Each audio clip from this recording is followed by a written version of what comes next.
ఇంట్లో వచ్చి తంటారు మిమ్మల్ని అర్థమైందా ఎందుకు చెప్పించాడు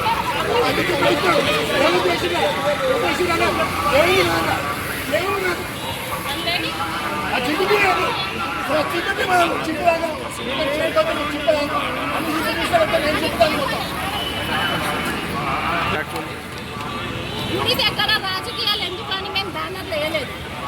మేము ఆ రోజు 7 రోజులు ఏ రోజైతే విగ్రహాలు ధ్వంసం జరిగిందో అప్పటి నుండి దీక్ష ధర్నాలు చేస్తే ఏ కాంగ్రెస్ నాయకునికి ముఖం లేకుండే, ఏ బీఆర్ఎస్ నాయకునికి ముఖం లేకుండే 7 రోజులు మేము ఇక్కడ కూర్చొని బస్తీ వాళ్ళము హిందూవాదులందరూ కూర్చొని మేము దీక్ష చేసినందుకు ఈ రోజు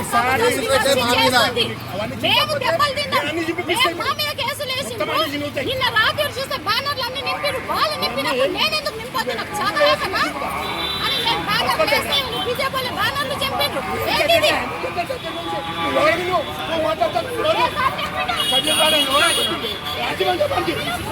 రాజమని చెప్పు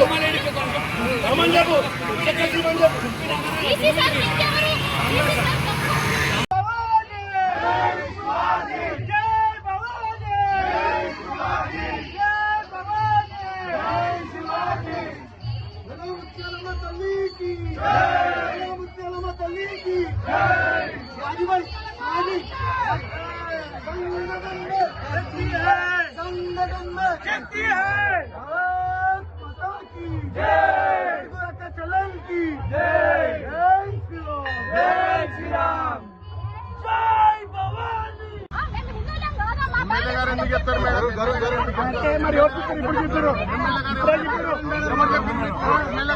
మరి అడగండి ఎవరు చెప్తారు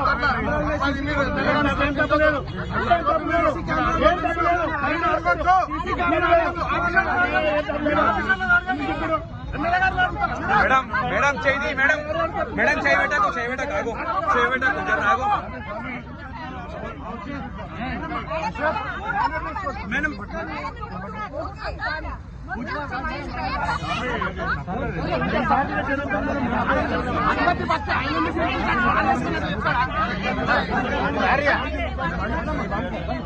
నమ్మకండి. ఎందుకంటే ఇట్లాంటి వాళ్ళకు ఈ చిల్లర రాజకీయాలు చేసి దేవుళ్ళని కూడా వదులుతలేరు. ఆఖరికి గుండె కాడ కూడా చిల్లర రాజకీయాలు చేస్తున్నారు. రాజకీయాలు చేయడము చాలా ఒక నైతిక విలువలు ఉంటాయి, అవి కూడా మర్చిపోతున్నారు. చాలా బాధాకరము. ఈ రోజు మరి అంటున్నారు చేస్తుంది ప్రభుత్వం అని.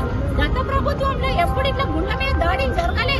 ఇప్పుడు ఎందుకు జరుగుతున్నాయి? అవి జరిగేటివి అరికట్టకుండా ప్రతి గుండెలు ఇట్లా చేస్తుంటే మీరు కట్టుకుంటే పోతారా? ఏమన్నా ఉందా ఆలోచించి మాట్లాడండి. కొంచెం మాట్లాడేటప్పుడు నైతిక విలువల గురించి ఆలోచించండి. మా ప్రభుత్వం గ్రేట్ అనుకొని సంకల్ప కుతుకున్నాడు కాదు. మన ప్రభుత్వం పైసలే, మా ప్రజల పైసలే అది మీరు ఖర్చు పెట్టేది. మీ ఇంట్లోకి చెప్పరిస్తలేరు. ఈ రోజు ఇక్కడ నా ఎప్పటి ఉన్న ప్రతి ఒక్క హిందూ వీరుడు వీళ్ళందరూ జైలు పోయిండ్రు, రిమాండ్లు ఉన్నారు. దెబ్బలను మేము తాకించుకున్నాము, నెత్తిని వల్ల కొట్టుకున్నారు వీళ్ళు. కేసులు మేమందరం బుక్ చేయించుకున్నాము. ఈడ షాపుటం అంతా నడిచేది వేరే కాంగ్రెస్ నాయకుల. ఇదేమి రాజకీయాలు కాకపోతే ప్రతిసారి ఇట్లాంటి పిచ్చి వ్యవహారాలు చేస్తే మేము చేతికి ఏం గాజు వేసుకొని కూర్చోలేదు. హిందువుల సత్తాగా చూపిస్తాం. జై శ్రీరామ్, జై శ్రీరామ్. ఒకటే కారణం కోసము ఇవాళ సహనంతో ఉన్నా. అమ్మవారి విగ్రహ ప్రతిష్టకు ఆటంకం జరగవద్దు, నేను ఎటువంటి ఇబ్బంది కలిగవద్దు, అమ్మవారి విగ్రహ ప్రతిష్ట అయినాక ఏదైనా చూసుకుంటాను సహనం వద్దు అవుతున్నా. అంతేగాని నా చేతకంతరమో మా చేతకంతరమో అని అనుకోవద్దు. ఖబర్దార్ నేను చెప్తున్నా. दीपिका दीदी आगे बढ़ो, दीपिका दीदी आगे बढ़ो, हम तुम्हारे साथ हैं। जय श्री राम, जय श्री राम। खबरदार खबरदार लारा। माता की जय, माता की जय, अरे तल्ली की जय, करुणा मुत्यालम्మ तल्ली की जय। కరెక్ట్గా 2 నెలల కిందట ముత్యాలమ్మ దేవాలయంలో అమ్మవారి విగ్రహం ధ్వంసం చేయడం జరిగింది.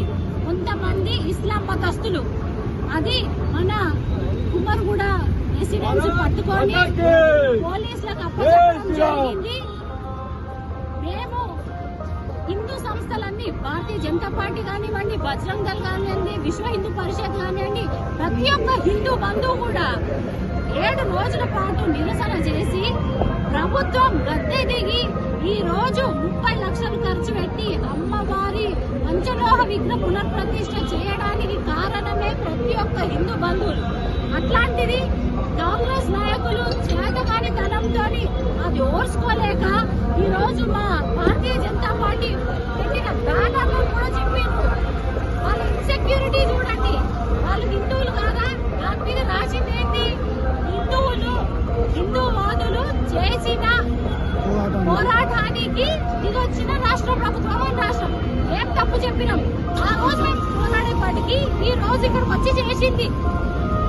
ఇప్పుడు రక్షాపురంలో జరిగింది ఇదే సంఘటన, శంషాబాద్ లో జరిగింది. మరి ఎండోమెంట్స్ ఎందుకు అక్కడ పోయి విగ్రహ పునఃప్రతిష్టలు ఇంత పెద్ద హోదాలో చేయలేదు? కేవలం ఇక్కడ మేము చేసినందుకు అది దేశవ్యాప్తంగా మొత్తం సంచలనం అయింది కాబట్టి ప్రభుత్వం గద్దెకి వచ్చి మేము చేసినామంటారు. వాళ్ళ ఇంట్లోకి పెట్టి డబ్బులు ప్రజా ధనం, అది వాళ్ళ బాధ్యత కాపాడటం.